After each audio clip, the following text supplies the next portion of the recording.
Bienal Internacional de Arte Contemporáneo de América del Sur.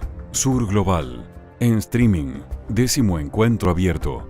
Montref. Sede inmigrantes.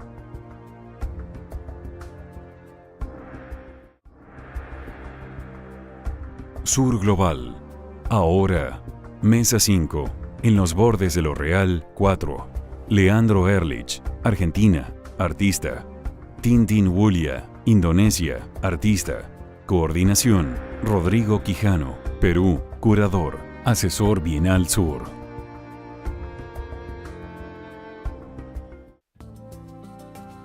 Leandro Ehrlich, artista argentino, asistió al Core Program, una residencia asociada al Museo de Bellas Artes de Houston, Texas. Participó de numerosas bienales internacionales como la Bienal del Mercosur, de La Habana, de Shanghái, de Busan, Corea, de San Pablo, de Venecia y la Bienal Whitney, entre otras. Su obra fue exhibida en el Museo del Barrio en Nueva York, en el Museo de Arte Contemporáneo de Roma, en el Museo Reina Sofía de Madrid, en el Museo Nacional de Arte Contemporáneo de Seúl, en el Palais de Tokio y en el Centro Pompidou de París, en el Malva y en el Montref de Buenos Aires. Recibió el Premio UNESCO de la 7ª Bienal de Estambul.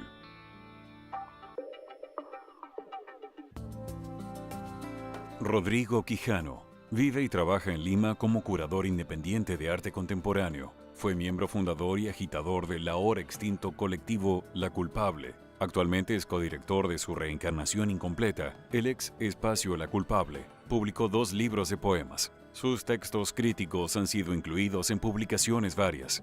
Es miembro del comité editorial de la revista de arte y literatura Hueso Húmero.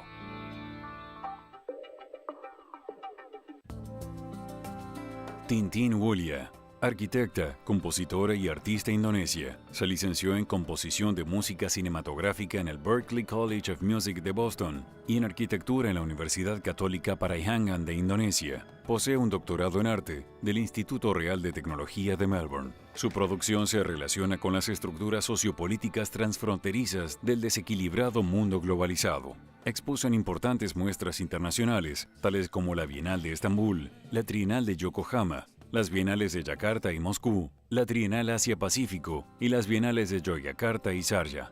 Recibió la beca Creative Australia 2014-2016 de la Australia Council of the Arts. Vive y trabaja en Brisbane, Australia. Integrará la exposición Más allá del sonido, que se presentará a partir del 30 de septiembre en Montref, Centro de Arte Contemporáneo.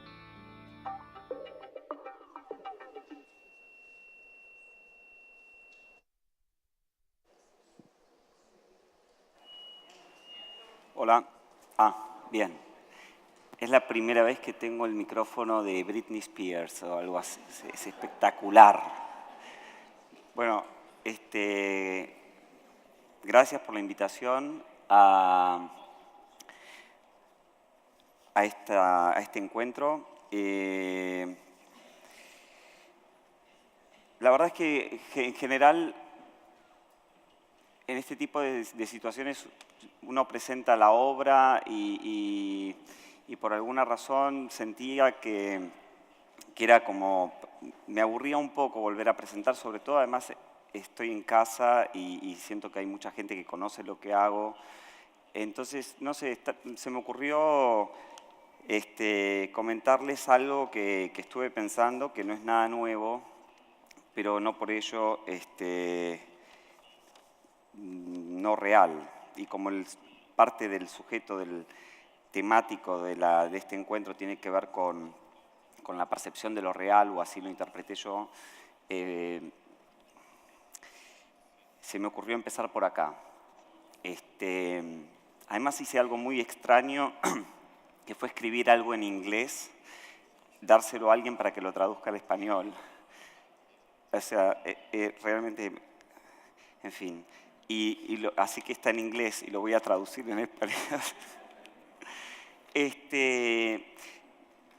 Bueno, la verdad que quería comentarles algo en relación a la naturaleza de mi trabajo, que está muy asociado a los espacios cotidianos y a interpretar cómo estos espacios influyen enormemente en nuestra interpretación del orden de la realidad. Y cuando pienso en lo cotidiano, pienso en la arquitectura cotidiana. Y pienso en la arquitectura cotidiana, pienso en estos espacios. Espacios que están construidos, conforman parte del mundo, de lo existente, y sin embargo, lo que me llama la atención es que todo esto nace en nuestras cabezas, nace como fuente de nuestra imaginación, nace como una idea.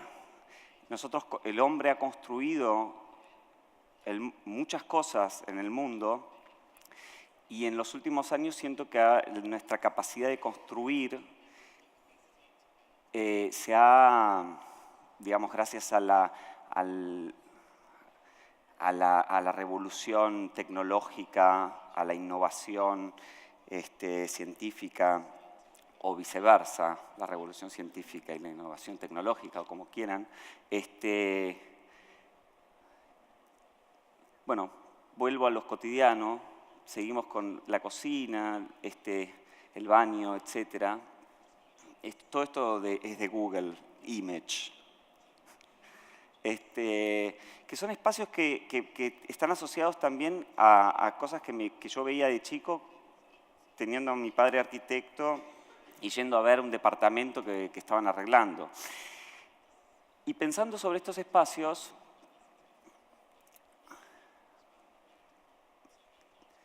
pensaba también en los objetos que nos rodean, como por ejemplo un lavarropas.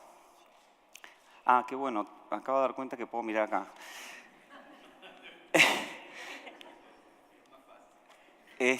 Sí.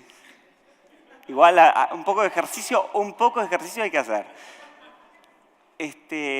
Y cuando veo cuando pienso en el lavarropas pienso que es tan real como un meteorito. O sea, uno puede percibir un lavarropas como un meteorito, solo que esta es la fábrica de los lavarropas y esta es la fábrica de los meteoritos. Una ciudad, en este caso Buenos Aires, o un rascacielos, existe y se percibe como real tanto como una montaña. Una autopista, la misma cosa, existe y se presenta como real, tanto así como una pantalla en negro. Ah, no, bien, se puso como un río, no sé.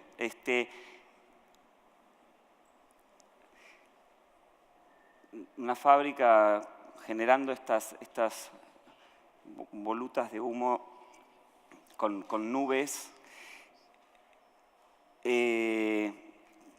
me genera la reflexión de que en realidad estamos conviviendo con una realidad que está compuesta por un orden natural y por un orden construido que se percibe como parte de un orden natural. La pelota y Saturno, qué sé yo. Pero también el hombre, además de generar el ser humano, al margen de construir realidades funcional, crea arte. Y el arte es otra cosa. El arte no es realidad, es ficción. Y dentro del plano de la ficción,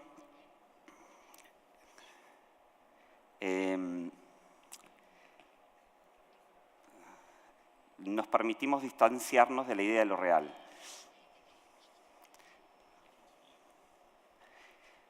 Y cuando en algunas situaciones la realidad se asemeja un tanto al arte,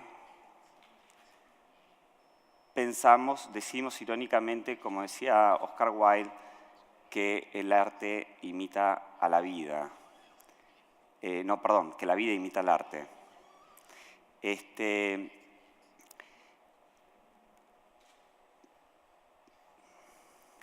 Y aprovecho estos relojes para irme muy atrás en el tiempo a esto, a las cavernas, que es un poco algo que tiene que ver con la comprensión de la realidad o con nuestro entendimiento del orden de lo real, que empezó hace muchísimo tiempo, digamos hace 35.000 años, que estamos tratando de configurar o cuestionar o interpelar el orden de la existencia nuestra y la existencia de las cosas. Pero no se preocupen que no voy a contar la historia del mundo.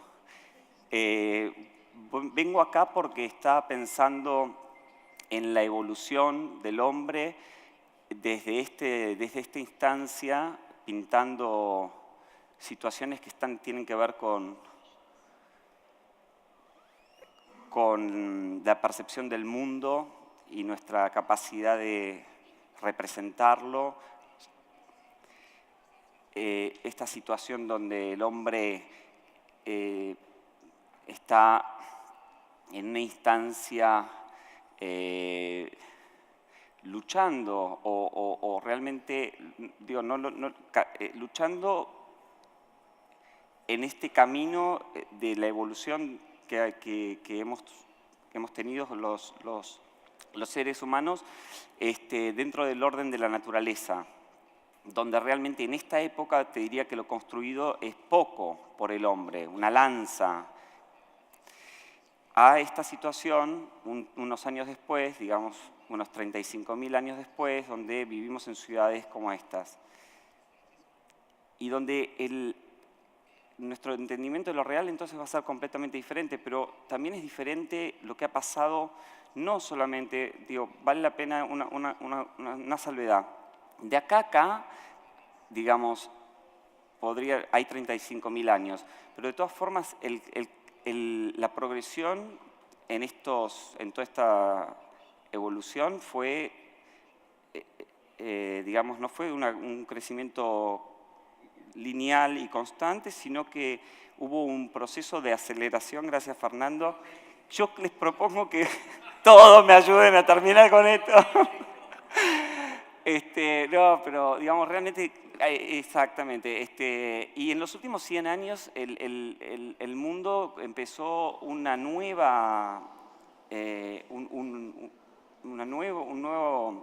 nuevo camino en el cual todo se ha acelerado exponencialmente y de alguna manera cada vez más. Tal es así que creo que es justo o considero que es posible que tenga algún tipo de justificación que hoy hablemos de esto nuevamente, porque de esto hemos hablado muchísimas veces, pero solo que en los últimos 10 años el mundo ha cambiado.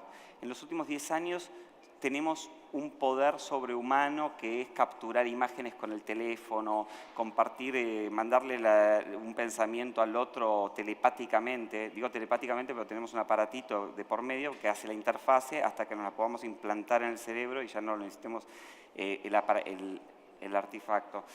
Y decía, las ciudades son estas, y el orden urbano, este cambio no solamente está restricto al orden urbano, el paisaje en gran parte del globo está subdividido en formas geométricas, hay polígonos en donde el orden natural está constituido en función de nuestra administración y nuestra capacidad de generar alimento, etc. Digo, esto versus cazar el mamut, te diría que hay un cambio muy importante y por ende nuestra comprensión del orden de lo real también tiene que haber cambiado. Polígonos de colores verdes y amarillos. El mar, no sé cuántos naufragios. Hace 500 años el gran hito que Colón cruzó con 3 barquitos de Europa y descubrió, entre comillas, América. Y hoy, digo, los mares no representan realmente ningún desafío, pescamos, tenemos capacidad para el ser humano, digamos, hay quienes dicen que progresivamente se pueden llegar a vaciar los mares de peces, aunque parezca una idea muy loca, pero es posible. los aviones que van por el cielo día y noche es parte de una industria que tiene que ver con el turismo, con la comunicación, etc. Digo, toda esta revolución, ¿no? Digo, hasta hace 50 años la gente no viajaba como viajamos hoy. Y además del planeta, vamos afuera y empezamos a explorar de forma más, cada vez exploramos el espacio con nuevas tecnologías, mandamos sondas, tenemos imágenes de Marte y en la Tierra, en el desierto, en Estados Unidos, crean bases para experimentar cómo sería una situación donde, cómo se adaptaría el hombre a vivir en condiciones, en condiciones fuera de la Tierra. Entonces crean bases donde la gente, los científicos se meten adentro, no sé, durante 6 meses, 1 año, a convivir. Esto tiene que ver incluso con estudios sobre la adaptabilidad, incluso psicológica, de vivir fuera del contexto del planeta. Esto también es en la Tierra, ¿no? Por supuesto. Y pensando en este lugar, en estos lugares en el desierto de Estados Unidos, y pensaba que en realidad tenemos otros desiertos en la Tierra que no son experimentos, son parte de una realidad, como en Dubái, en donde me ha tocado estar 1 vez, 2, 3 días, hace tanto calor que toda la vida pasa por dentro. En estas imágenes ustedes van a ver que no se ve muy poca gente caminando porque esta ciudad se construyó sobre un desierto. Hace calor, hay autos con aire acondicionado y en las calles nadie camina, pero adentro del mall, adentro de los shopping centers, tenés una vida donde tenés hasta una pista de esquí. Podés esquiar ahí adentro, en el desierto, adentro de un mall. Tenés la silla, todo. Puedes quebrarte una pierna esquiando incluso. Y todo esto pasa acá, ¿no? Ustedes ven, podés mirar a tu familia esquiar desde esa ventana. Así que digo, no hay tampoco entre lo del... Me parece que los de NASA en el desierto están tirando la plata porque podrían ir a Dubái y hacer el experimento ahí directamente. Hay un acuario con peces, tiburones, etc. Islas. Digo, la capacidad del hombre de construir parte de lo que es la realidad. Y ya ese cohete, esa nave espacial que es de 2001, me está marcando que me estoy yendo muy lejos.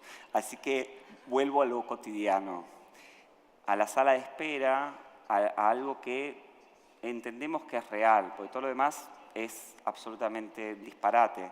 Pero esto es real, es la salita que conocemos cuando vas al doctor o al dentista. Y esto también es una especie de ambiente con muebles de IKEA, que esto ya es mi obra.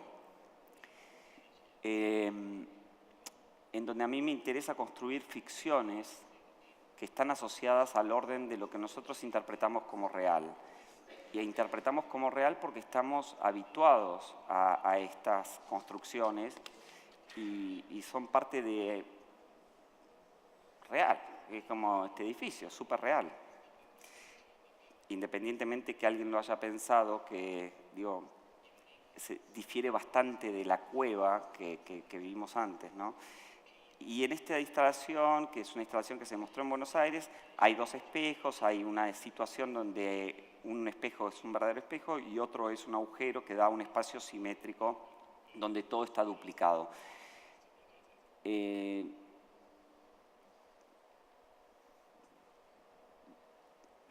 Un ascensor muy viejo, años 80, con un hueco, producido por espejos, porque la percepción de alguna forma sigue siendo, a pesar de todos estos cambios, sigue siendo la herramienta inherente al ser humano para la comprensión de las cosas. Los chicos, los niños,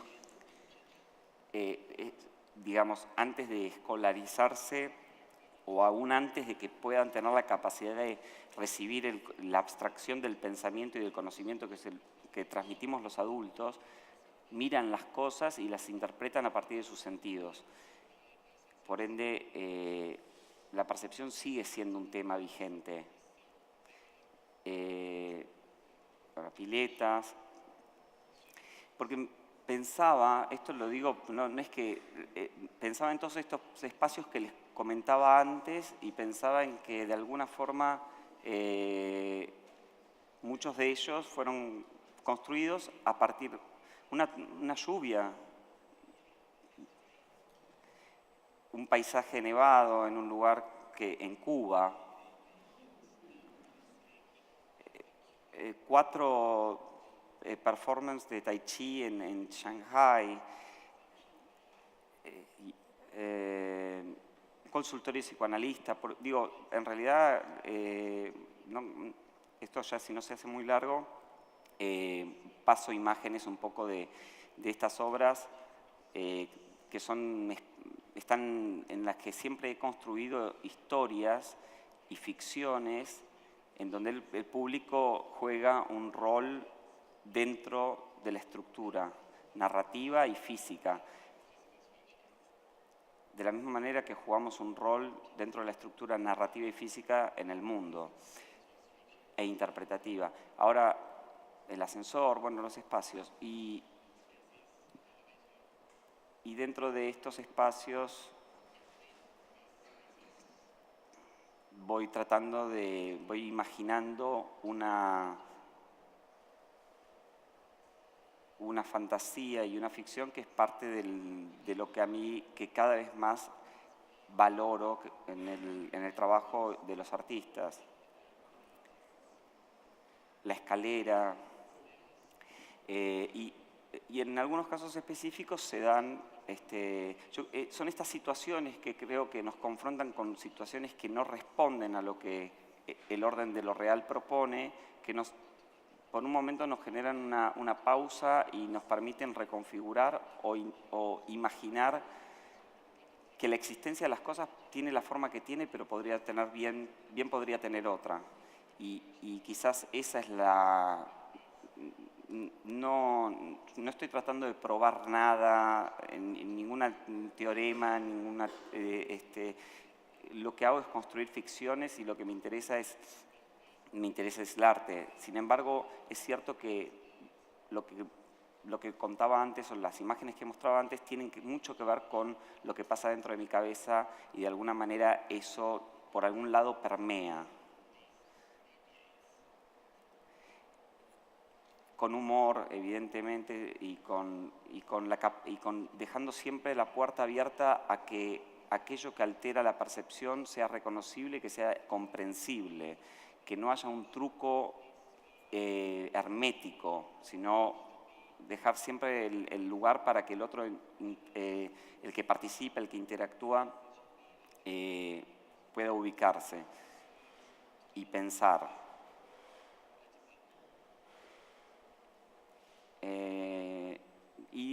Dentro de las obras de los últimos años, esto se hizo en muchos lugares del mundo, pero esto es otro paisaje intervenido por el hombre, que es Nueva Orleans, donde el Katrina arrasó con toda una parte de la ciudad. Me inspiró a generar proyectos específicos como el de la idea de una casa en la cual una escalera que viene a socorrerla se queda apoyada en la ventana cuando la casa ya fue arrasada. En una versión un poco más sofisticada en Francia. Y nada, un poco también un pensamiento que tiene que ver con los tiempos que corren o que nos tocaron, que tiene que ver con una evolución en estos últimos, digamos, 100 años, porque la verdad que las modificaciones que nosotros también produjimos en el planeta fueron directamente proporcionales a los avances tecnológicos, es decir, hemos alterado muchísimo el orden en el planeta, y acá vemos el año pasado en la convención en Francia sobre el cambio climático, me invitaron a pensar en una obra vinculada a este tema y yo construí una casa frente a Gare du Nord, que es una casa cotidiana, pero que se derrite. y bueno, esta obra se llama Maison Fond, que es algo así como la casa derretida, casa que se derrite, pero Maison Fond también juega hay un juego de palabras que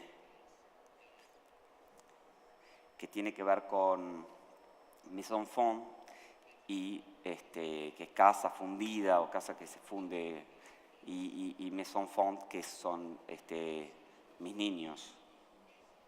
Porque en definitiva las cosas van para volver a comenzar.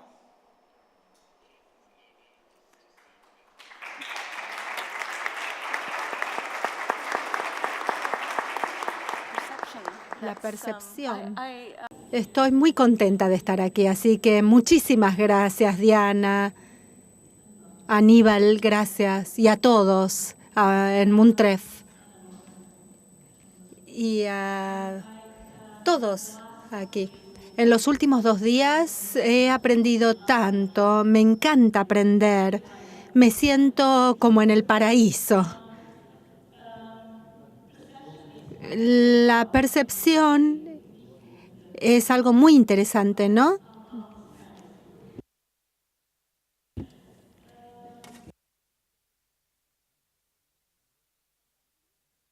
Gracias por estar acá todavía. En los próximos 15 minutos no voy a darles demasiados detalles de mi trabajo porque Leandro ya lo ha hecho y Moontref también lo hicieron con mi biografía. Ustedes pueden encontrar muchísima información sobre mi trabajo, así que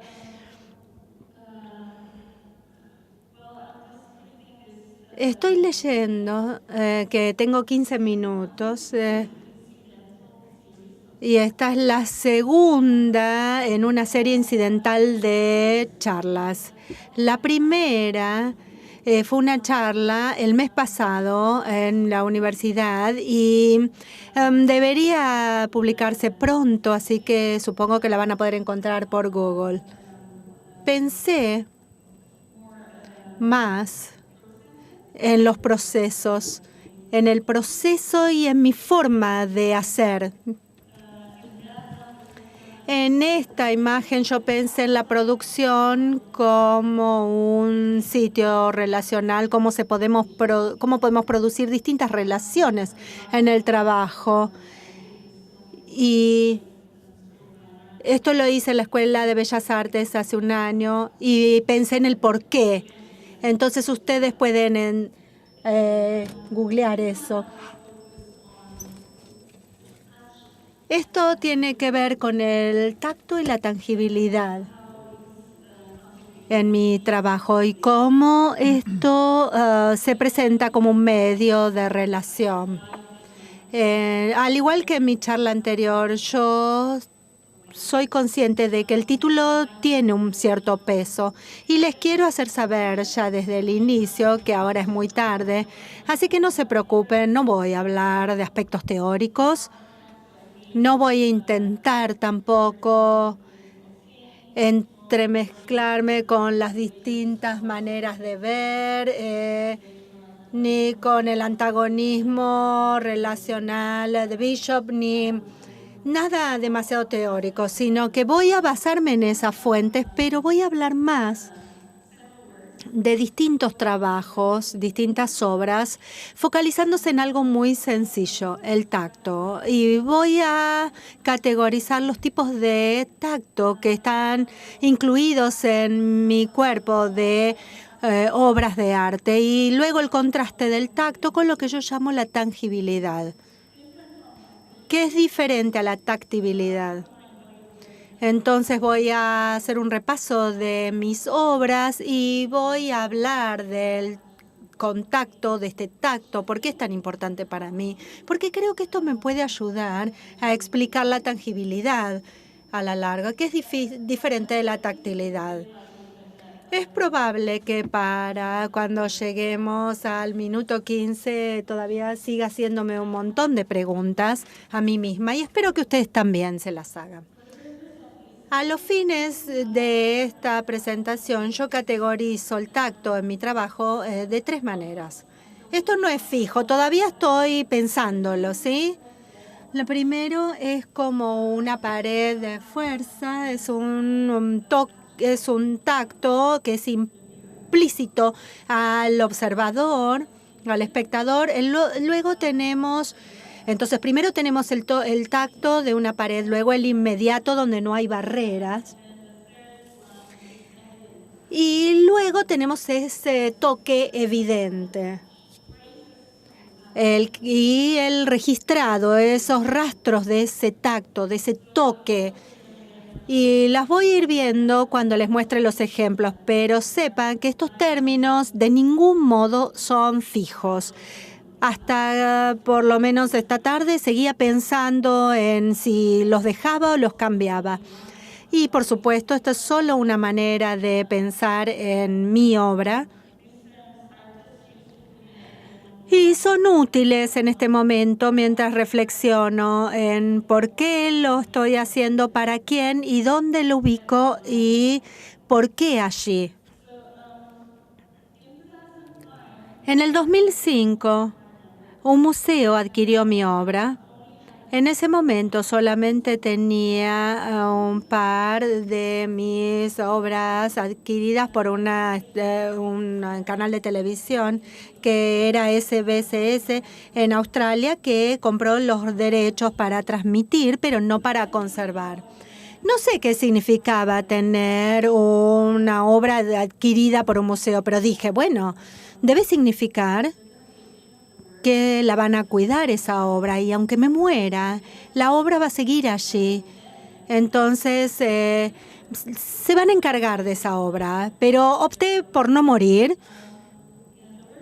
Y lo que adquirieron fue Everything's Okay del 2003, todo está bien. Y en retrospectiva, esto es lo que yo categorizo para los fines de esta charla como ese tacto de una pared forzada.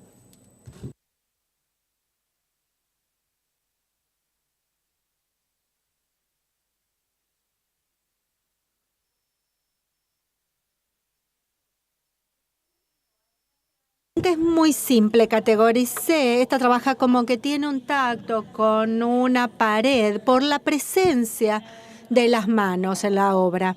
Y también, en retrospectiva, lo he hecho mucho esto. Cuando lo pienso, estos son los videos más antiguos y hay muchas manos allí. Y es interesante ver las manos en estos trabajos porque son los objetos, las cosas en el video que no están solas. Y esta pared forzada es muy obvia. Tal vez puedan ver que hay algo fuera de esa pared. Y el hecho de tener las manos fuera de la pantalla significa que el resto del cuerpo humano está fuera de la pantalla. Y también tiendo a hablar de un tacto empático o de un toque crítico, porque cuando vemos las manos, ustedes las pueden ver en la pantalla o pueden imaginarse algo fuera de la pantalla, integrando algo de criticalidad a esa pantalla. Durante mucho tiempo, el museo mantuvo guardada mi obra. Entonces, en un momento hablé con el director y le dije, ¿pueden ponerla disponible en línea para que la gente la vea? Porque yo ese video no lo hice para que quede guardado en un museo fuera de la vista de la gente. Y no sabía yo que iban a ponerlo en una exposición permanente. Luego me sentí muy contenta por eso. Pero en ese punto ya había hecho otras obras que podría describir como que tienen ese toque inmediato. Y estas son mis instalaciones. Esto es lo que yo hablo de interpretaciones lúdicas, y quería romper esa pared empujarla porque yo quería comunicarme y conectarme con las personas, tener algún intercambio. Entonces, muchas de estas interpretaciones lúdicas eran uno a uno para poder involucrarme en algún tipo de intercambio con la gente. Y esto creció con un espectáculo de magia. También parte de la obra, si eran muy habilidosos o muy afortunados, podía ser cuidado por los propios participantes, los propios espectadores. Y fíjense que siempre hay un movimiento, una evolución para que la gente formara parte de esta obra. Y luego permití que las personas hicieran esta obra y se la quedaran como propia.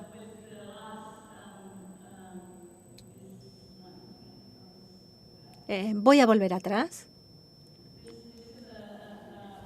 Este es un taller en realidad que se llama Haga su propio pasaporte, donde básicamente venían al lugar y veían todos estos pasaportes coloridos, y lo primero que le dábamos era como un lugar, un cesto de donde la fortuna decidía lo que iban a hacer. Entonces acá ponían la mano, sacaban un papelito y les decía cuál era la ciudadanía. Y si uno era afortunado, uno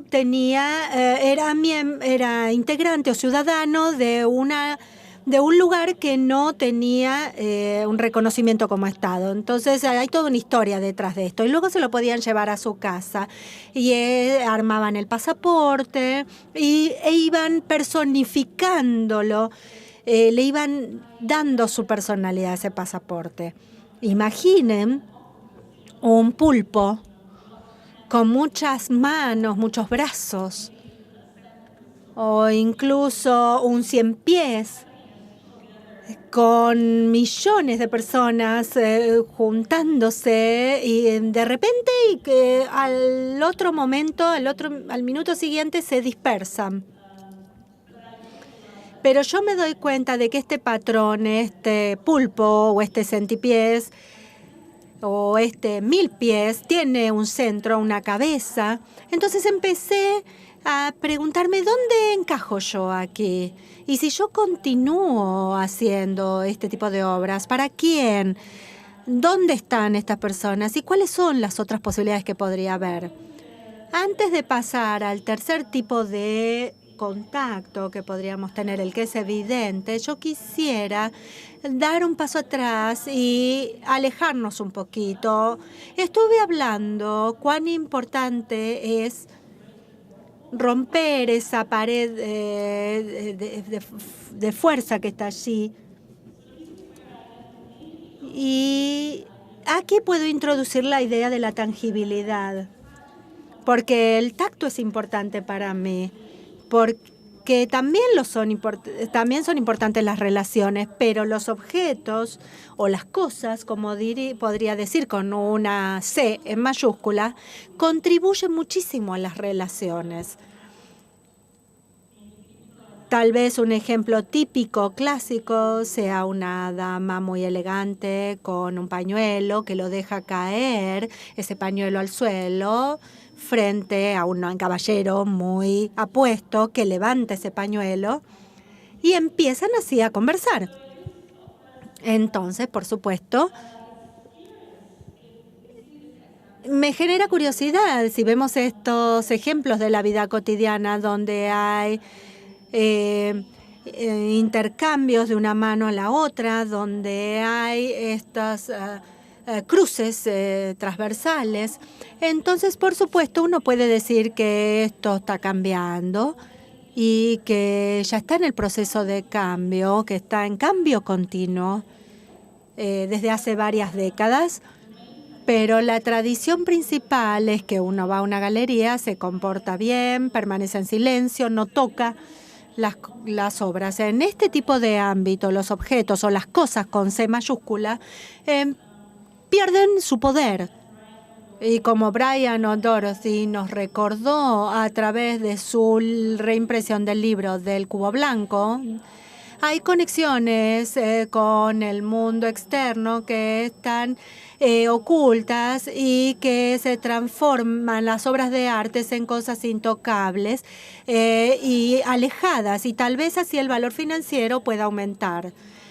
Y yo tal vez pensaba que mi público no podía interactuar con mis obras, pero también pensaba en una feria, en una exposición, que a veces no se respetan las obras y que no se puede impedir a la gente que las toque.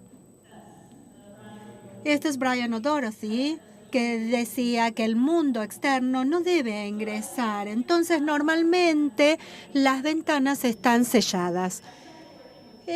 Hace 3 años empecé a trabajar con los espacios públicos abiertos, sumándome a ellos para hacer arte.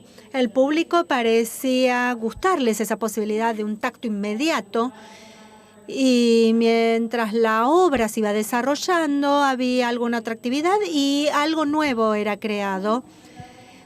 Tomaba cosas de la galería y las utilizaba en este espacio abierto, y las podría categorizar como que todas ofrecían ese contacto, ese tacto inmediato. Yo hablaba de esta obra Trade, Trace, Transit del 2013. Ustedes lo pueden ver en el sitio web. Y es un trabajo práctico en las calles. El proyecto es bastante complejo, de modo que no voy a entrar en todos los pormenores, pero esto se hizo en Hong Kong, donde me sumé a las cajas de cartón ya usadas. ¿Saben? Esas cajas de cartón que la gente recibe cuando compran algún tipo de artefacto, un electrodoméstico o algo en una tienda. Sacan el artículo que compraron, lo desembalan y quedan estas cajas de cartón ya usadas. En Hong Kong se creó de esta manera un sistema de economía informal con los recolectores de cartón. Estos son los trabajadores domésticos filipinos manejando esos cartones para transformarlos en refugios. La red consta de estos recolectores, estos recicladores urbanos, los puntos de reciclaje, el punto de tránsito y los trabajadores domésticos filipinos con quienes yo estuve durante un fin de semana en este proyecto. Y los llevaban allí y los traje también a mi estudio en forma temporaria, y aquí es donde pensé en ese tipo de contacto que podía dejar algún tipo de rastro, de registro de ese tacto. Este tacto evidente se transforma en una reintervención, pasando del espacio público nuevamente al espacio de la galería. ¿Recuerdan que hablaba este ejemplo del pulpo, del 100 pies, del 1000 pies? Bueno, esto podría verse en realidad como trabajar a la inversa, donde tenemos una subversión. Yo creo más en la evolución que en la revolución, entonces hablaría de una subversión en el espacio de la galería. Esto es en Asia, en Hong Kong, una instalación que presenté a principios de este año. Mi intervención tenía que ver con llevar estos rastros de conexión a las raíces de la economía informal fuera de este espacio a través del tacto evidente. Esta es otra obra que está ahora siendo exhibida hasta octubre en Ámsterdam. Esta es una instalación de 900 postales que me fueron enviadas desde los Países Bajos. Cada una de estas postales tiene su estampilla y tienen una franja blanca, y todas tienen un carácter, y con estos 900 tenemos un cuento conformado por 900 caracteres. Yo las procesé químicamente para que las huellas que quedan sobre esas postales puedan ser visibles. Me estoy quedando sin tiempo, de modo que puedo hablar solamente muy poquito sobre la tangibilidad, pero creo que voy a finalizar planteando estas preguntas que me hago a mí misma, ¿no?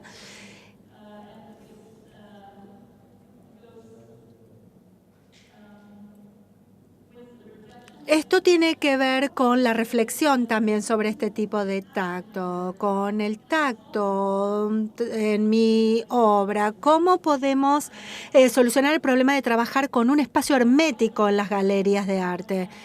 Tengo que reflexionar sobre los lenguajes, no los lenguajes verbales, sino los lenguajes del espacio tradicional de las galerías para interactuar con él de alguna manera. Y mi inquietud principal tiene que ver con la tactilidad y con la tangibilidad, porque tienen una diferencia. Puede haber mucho potencial, porque en la tangibilidad hay un elemento de existencia física en el espacio y el tacto también puede estar implícito allí. Y me voy a detener aquí. Muchísimas gracias.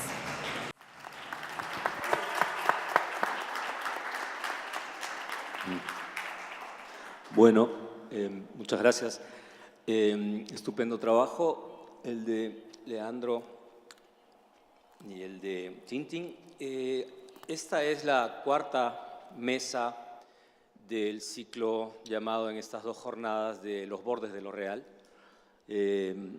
Una caracterización que me gustaría de alguna manera sintetizar con la frase provocadora de Edgardo Rudnitsky ayer, que dijera de manera provocadora que la percepción resulta siempre más poderosa que el conocimiento. Y sin embargo, tal como de alguna manera también ha resumido a través de la reflexión sobre su obra Leandro, es justamente el conocimiento a través de su versión que podríamos denominar la cara perversa del progreso, que finalmente ha contribuido a cambiar absolutamente la materialización del mundo, a tal extremo que eso que ahora llaman el antropoceno, que es ahora conocido como el antropoceno y que está fechado en sus inicios con las primeras experiencias de explosiones atómicas, hace poco más de medio siglo atrás, ha terminado por cambiar la materialidad absoluta del mundo de manera irremediable hasta el momento, dándole un sentido absolutamente inédito, nuevo y quizás tenebroso a la idea de los bordes de lo real, ¿no es cierto? Es interesante también que dentro de esa nueva condición material, donde lo natural, tal como se le conocía o se le concebía, eso ya no tenga casi un lugar que no haya sido tocado por la mano humana. Esa transformación evidentemente hace que la percepción también cambie, y en ese sentido es interesante que la obra de Tintin, a su vez, sea también una apuesta por una revinculación con algo previo, con algún momento previo a eso, con alguna fuente previa que tiene que ver con la relación a través de los objetos que ella misma produce en su trabajo. Y en ese sentido creo que en ambos artistas hemos podido ver cómo es que esta revinculación con un momento previo sigue siendo sumamente valiosa e importante para el carácter mismo de la creación contemporánea de hoy más urgentemente que nunca quizás, en la medida en que esa revinculación retrae no solo a los condicionamientos del espacio, a los condicionamientos del objeto y sus nuevas relaciones con el espacio, sino también a cómo esas nuevas vinculaciones pueden vincularse de una nueva manera a la memoria, ¿no es cierto?, a la revinculación entre las personas mismas, a la revinculación con temas como los de, ¿no es cierto?, las habitaciones hechas de cartón, ¿no es cierto?, de de esa precariedad en la cual reposa finalmente esa línea, delgada línea de lo real que subsiste aquí. Y en ese sentido, creo que es un estupendo broche al ciclo iniciado en estas jornadas, como reflexión acerca de esos bordes porosos de lo real y lo fictivo en los que está la creación contemporánea.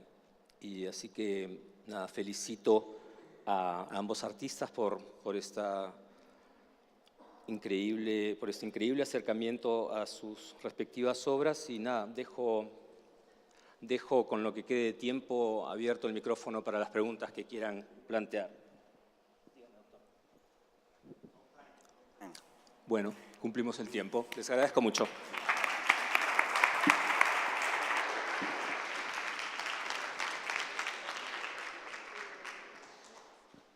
Yo solo quiero agradecer a todos los que presentaron trabajos, a todos los que estuvieron aquí sentados de un lado y del otro, a todos los que tuvieron que morderse la lengua para evitar hacer un comentario porque el tiempo nos estaba corriendo y sobre eso les pedimos disculpas. Y quiero agradecer todas las presentaciones tan fuertemente propositivas, que tiene que ver mucho con el proyecto. Nosotros decimos que es un proyecto abierto y así es, se hace camino al andar y así vamos caminando. Y cedo la palabra a Aníbal.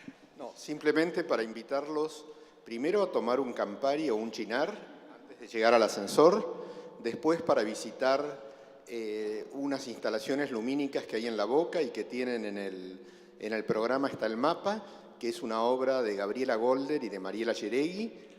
No las tengo que presentar, las conocen y Mariela estuvo hoy aquí.